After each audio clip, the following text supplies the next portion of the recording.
to come where I am going.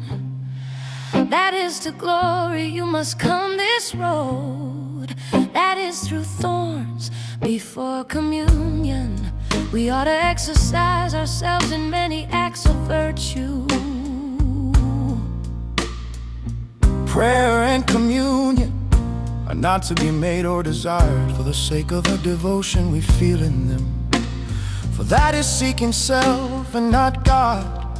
But we must be frequent in both the one and the other in order to become humble, obedient, gentle, and patient. 5. When we see these virtues in a man, then we know that he has really gathered the fruit of prayer and of communion. Yes, our sweet Jesus, through the excess of his love and liberality, has left himself to us in the most holy sacrament.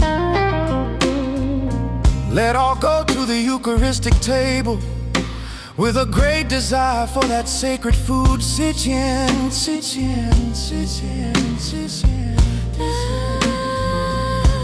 Hate to feel any displeasure because we are refused the communion is a sign of hardiness, pride, and a want of mortification.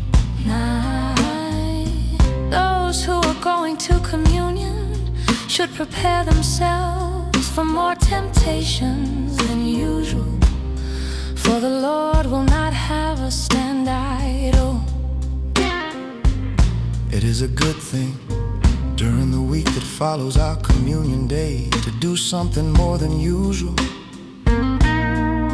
For example, to say 5 Our Fathers and Hail Marys with our arms extended, or an extra rosary 11. It is not a good thing to load ourselves with many spiritual exercises. It is better to undertake a little and go on with it. For if the devil can persuade us to omit an exercise once, he will easily get us to omit it the second time, and the third, until at last all our pious practices will melt away. 12.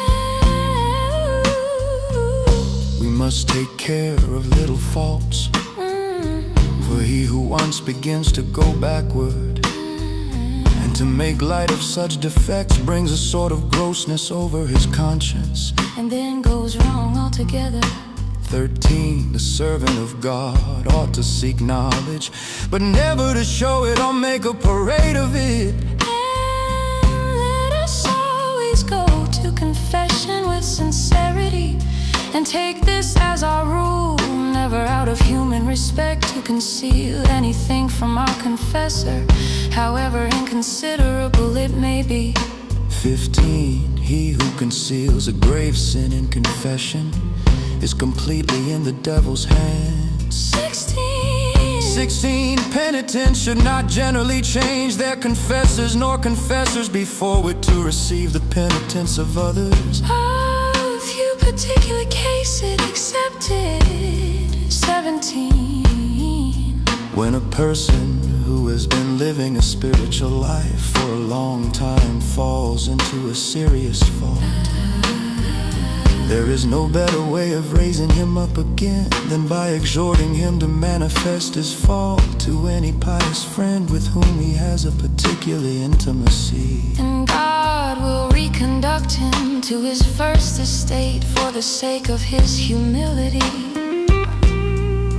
For young men to make sure of persevering, it is absolutely necessary that they should avoid wicked companions.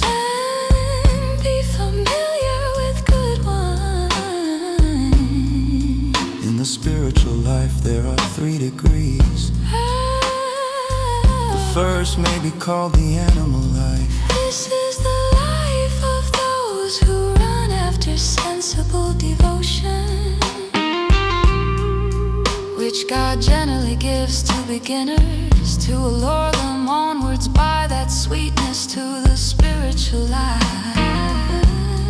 Just as an animal is drawn on by a sensible object,